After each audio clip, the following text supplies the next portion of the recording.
A week-long manhunt that paralyzed parts of New England has come to a tragic end. Authorities have confirmed that the suspect behind the mass shooting at Brown University and the murder of a world-renowned MIT professor has been found dead. Here is everything we know about Claudio Manuel Neves Valente and the trail of violence he left behind.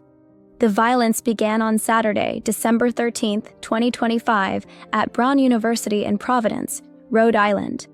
A gunman entered the Bruce and Hawley building, which houses the physics and engineering departments, during a final exam study session for an economics class. Just 2 days later, on Monday, the violence moved to Brookline, Massachusetts. A key breakthrough came from a witness identified as John, who encountered the suspect in a bathroom at Brown before the shooting and noticed him acting suspiciously in a rental car. U.S. Attorney Leah Foley revealed that Valente was sophisticated in hiding his tracks. He used a phone that masked his location and credit cards not in his name.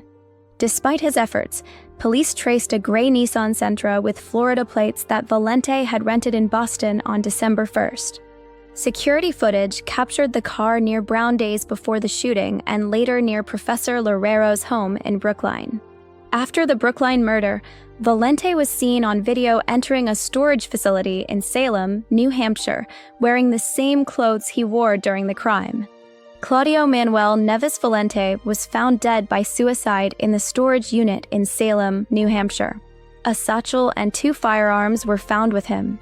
Valente was a former Brown student who was enrolled from fall 2000 to spring 2001. He withdrew in 2003. He attended the same academic program in Portugal as Professor Loureiro between 1995 and 2000. He came to the U.S. in 2017 through the Diversity Immigrant Visa Program. Motive remains unknown. As the manhunt ended, a portrait of the 48-year-old Portuguese national began to emerge. Valente was a former graduate student in the physics PhD program at Brown from 2000 to 2001. He took a leave of absence and formally withdrew in 2003. Notably, he attended classes in the very building where the shooting occurred.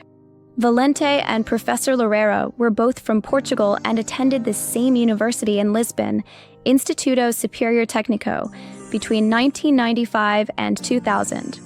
Reports indicate Valente may have been dismissed from a monitor position at that school in early 2000, the same year Loureiro graduated.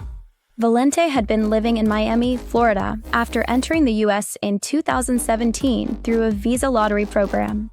He arrived in New England in late November 2025. On Thursday evening, December 18th, law enforcement swarmed the Extra Space Storage Facility in Salem, New Hampshire. Inside a rented unit, they found Valente dead from an apparent self-inflicted gunshot wound. Beside his body were 2 firearms and a satchel he had been seen carrying on surveillance footage. Rhode Island Attorney General Peter Neronia stated they are 100% confident Valente was the sole perpetrator, though a definitive motive remains a mystery. While the immediate threat is over, the academic community is left reeling. Brown University canceled the remainder of its fall exams, and MIT is mourning a leader in the field of nuclear fusion. Investigators are still combing through Valente's history to understand what drove a former physics student to target his old campus and a former peer.